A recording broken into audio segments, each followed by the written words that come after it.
नमस्कार, स्वागत है आपका सिटी पोस्ट लाइव में। मैं हूं मुस्कान। प्रशांत किशोर ने एक के बाद एक बीजेपी नेताओं पर किस्त जारी किया है और कहा है कि ये भ्रष्टाचारी हैं, मर्डर केसेस हैं इनके ऊपर। इस पर बातचीत करने के लिए हमारे साथ स्टूडियो में मौजूद है बीजेपी के प्रवक्ता सुमित शशांक।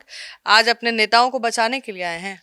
देखिए, बिहार की राजनीति दो ध्रुवों में बटी हुई है। एक तरफ गुंडा पार्टी के लोग हैं, तो दूसरे तरफ भारतीय जनता पार्टी और एनडीए परिवार है, जिसने समाज के कल्याण के लिए काम किया, बेटियों बहनों के लिए काम किया, जिसके काल में बिहार में बेटी बहन और समाज के अंतिम पायदान पे बैठा हुआ व्यक्ति सुरक्षित है। और दूसरे तरफ गुंडा पार्टी है, अपराधी पार्टी कौन है? राष्ट्रीय जनता दल, गिरोहों का गिरोह।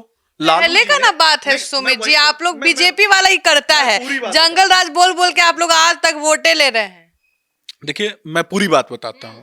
एक तरफ गिरोहों का गिरोह, गैंग्स ऑफ राष्ट्रीय जनता दल, जिन लोगों ने अपराधियों, गुंडों, बाहुबलियों को टिकट प्रदान किया, और दूसरे तरफ भारतीय जनता पार्टी और एनडीए परिवार। इसके अलावा अब इसमें तीसरे पक्ष की आप बात करती हैं, जिसका ना कोई अस्तित्व है, ना ही जिसका की कोई राजनीतिक विरासत है, ना ही कोई राजनीतिक धरोहर है।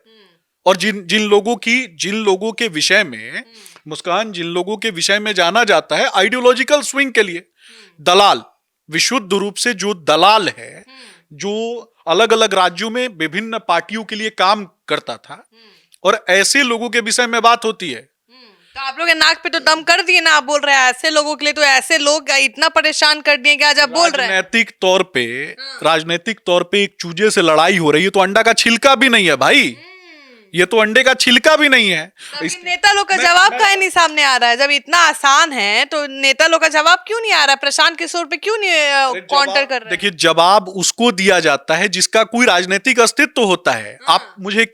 आपने देखा होगा, सड़क पे आप ट्रेवल करती हैं, सड़क पे हर गाड़ी के पीछे आप देखी होंगी रात में कि कुत्ता भौंकने लगता है।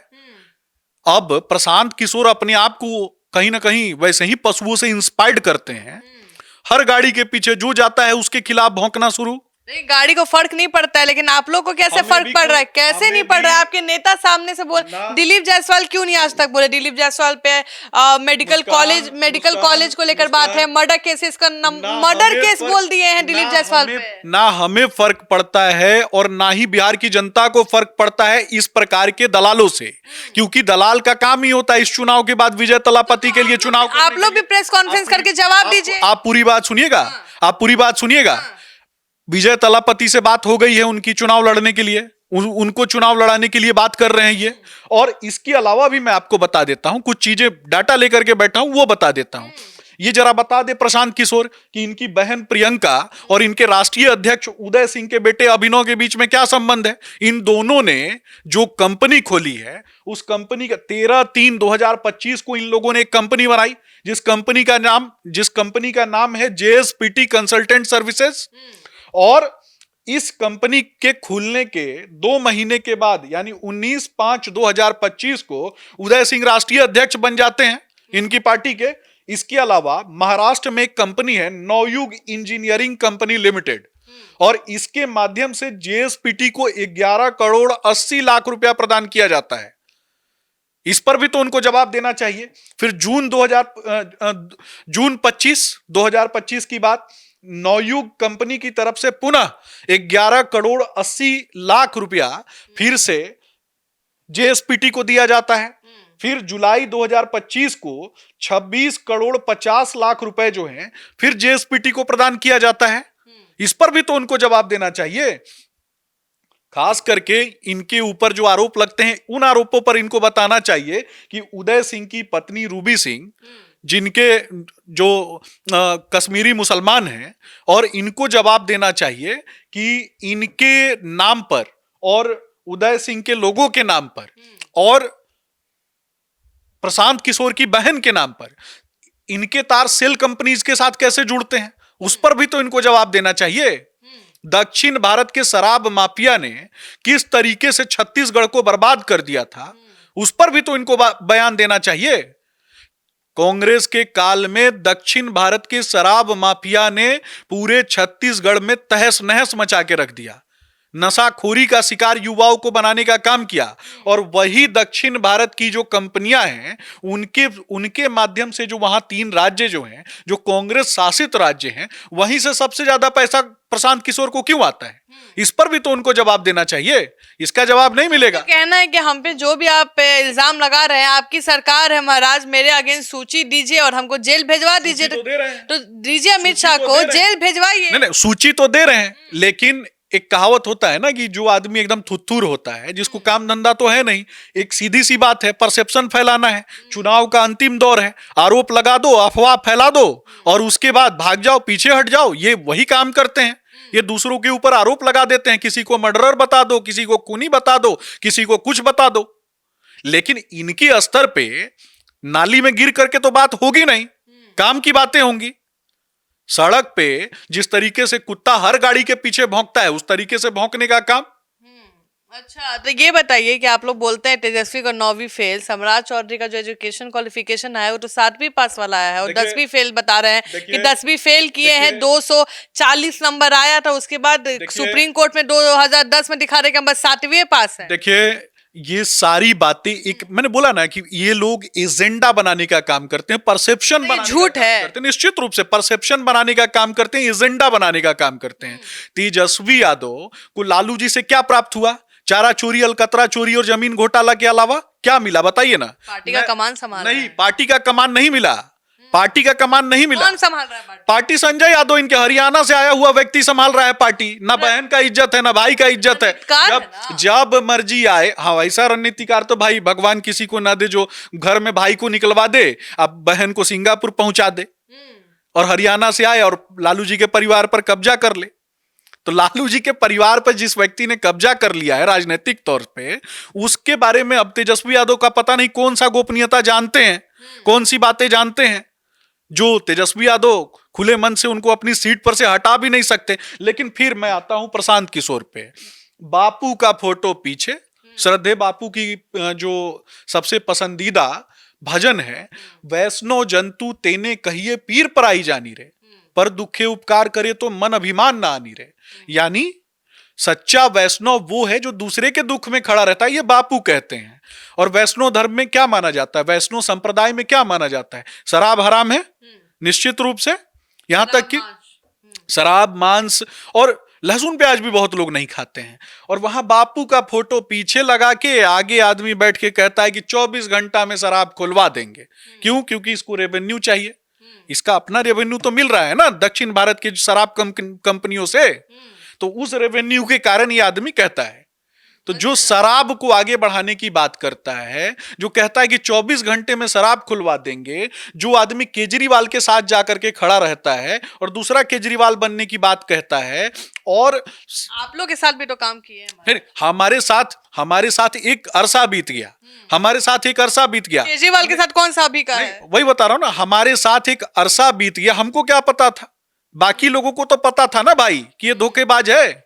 1 मिनट एक पार्टी में एक जगह कभी नहीं ठहरा ये व्यक्ति, और उस पार्टी में, जिस पार्टी में गया वहीं पर आगे बढ़ने की ऐसी लालसा थी, नेता के माथा पे बैठने का ऐसा शौक था कि नेता ने किस प्रकार से स्वागत करके वहां से बेइज्जत करके भगाया। यही कांग्रेस पार्टी ने भी तो भगाया है।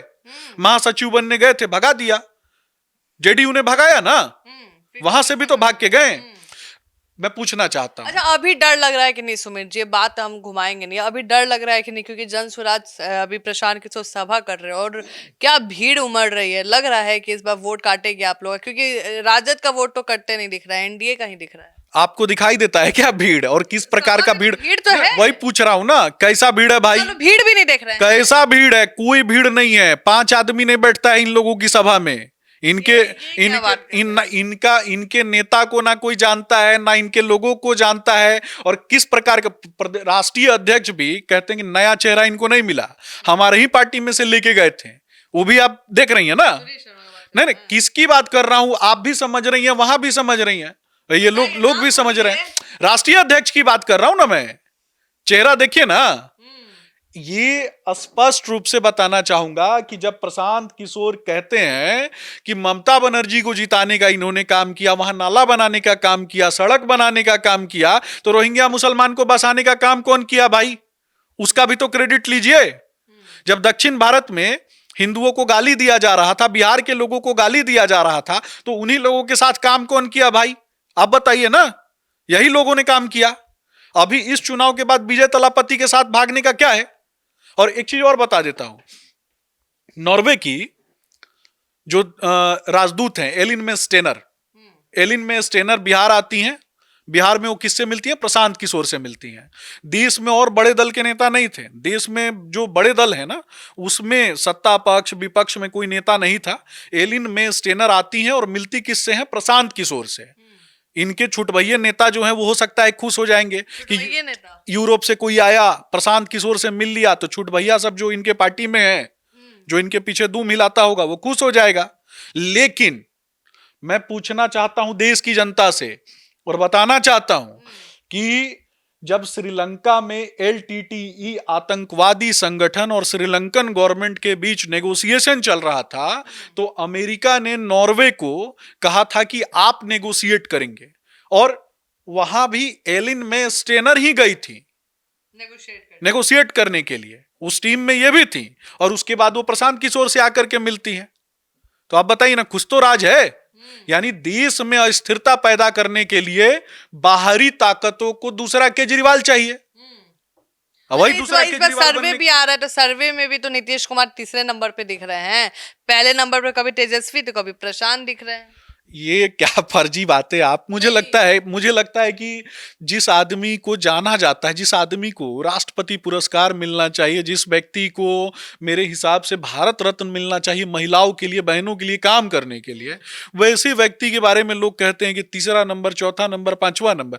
भाई, जिसको खुद ही कभी कोई नंबर नहीं आया, और अभी जमानत जब्त हुआ ना, चार पांच जगह जो चुनाव हुए थे, उपचुनाव में जमानत जब्त हो गया, लेकिन बहुत कम समय मिला था, उसमें भी हम लोग 10% तो ला ही दिए। हवाबाजी नहीं करना चाहिए था ना।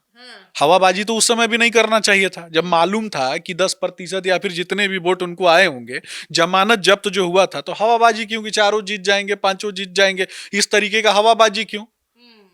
तो हवाबाजी करने में तो ये उस्ताद है, नैरेटिव फैलाना, समाज में नैरेटिव फैलाना। और मैं भी बोल रहा हूं ना, तो उसमें भी ये लोग खुश हो रहा होगा, क्योंकि मीडिया कवरेज तो मिल रहा है। भाई, कोई तो गाली तो दे रहा है ना इनको, और मैं तो सही बात बोल रहा हूं, मैं तो अब शब्दों से बचता हूं।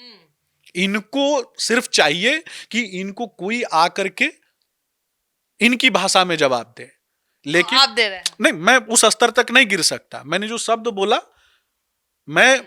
शब्द बोला, मुझे लगता है कि ये गाली सुनना चाहते हैं, लेकिन हम गाली नहीं देते हैं। हम शब्दों की मर्यादा रखते हैं और शब्दों की मर्यादा में बोलते हैं। तो आप सुन रहे थे इस पूरे बहस को, और आप क्या सोचते हैं? और बीजेपी के जो प्रवक्ता हैं ऐसे ही बोलते हैं, तो हम गरमाते हैं जब इनके नेता पे बात आती है या पार्टी पे बात आती है। आप क्या सोचते हैं? हमें कमेंट सेक्शन में जरूर बताएं।